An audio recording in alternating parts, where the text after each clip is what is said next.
క్రీస్తునందున్న ప్రియులకు ప్రేమతో వందనాలు తెలియజేయుచున్నాను. జూన్ నెల 8వ తేదీ 2025. ఈరోజు దేవుడు మనకు చేస్తున్న వాగ్దానం ఏమిటనగా, యోబు గ్రంథము 8వ అధ్యాయము 20వ వచనం.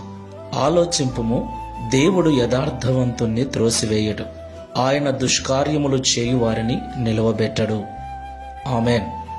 నా ప్రియమైన సహోదరి సహోదరులారా, ఈ లోకంలో యెహోవా దేవుడుగా గల నరులు ధన్యులు అని పరిశుద్ధ గ్రంథం సెలవిస్తుంది.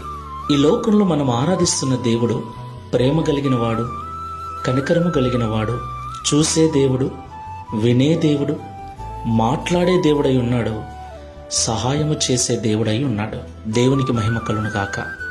నా ప్రియులారా, మనం ఆరాధించే దేవునికి మన గురించి ఆలోచించటము తప్ప, మన యోగక్షేమాలు చూసుకోవటం తప్ప మరొక పని లేదండి.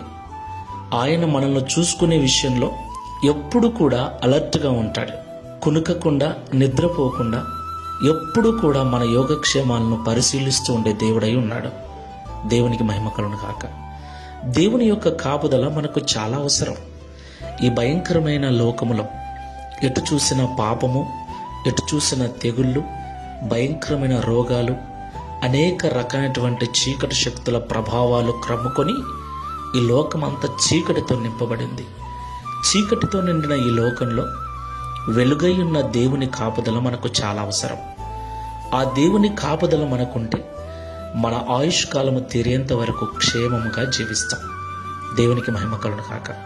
మరి దేవుని తోడు, దేవుని సహాయం మనకు ఈ లోకంలో ఉండాలంటే మనము యథార్థవంతులమై ఉండాలి, నిజాయితీపరులమై ఉండాలి.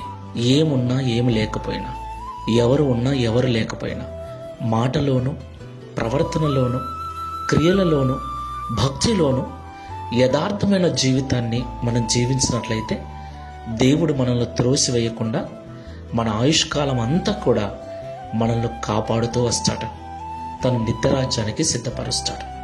ఈ మాటలు వింటున్న ప్రియ సహోదరి సహోదరుడా, నువ్వు చేస్తున్న భక్తిలో, నువ్వు ఉంటున్న ఇంటిలో, నువ్వు పనిచేస్తున్న చోట యథార్థంగా ఉంటున్నావా?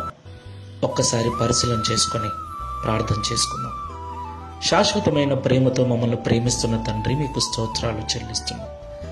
యథార్థవంతుణ్ణి మీరు ఎప్పుడు త్రోసివేయరని, యథార్థవంతులకు దుష్కార్యము చేయాలని చూసేవారిని మీరు ఏమాత్రము ఉండనివ్వరని మాతో సూటిగా మాట్లాడినందుకు స్తోత్రాలు.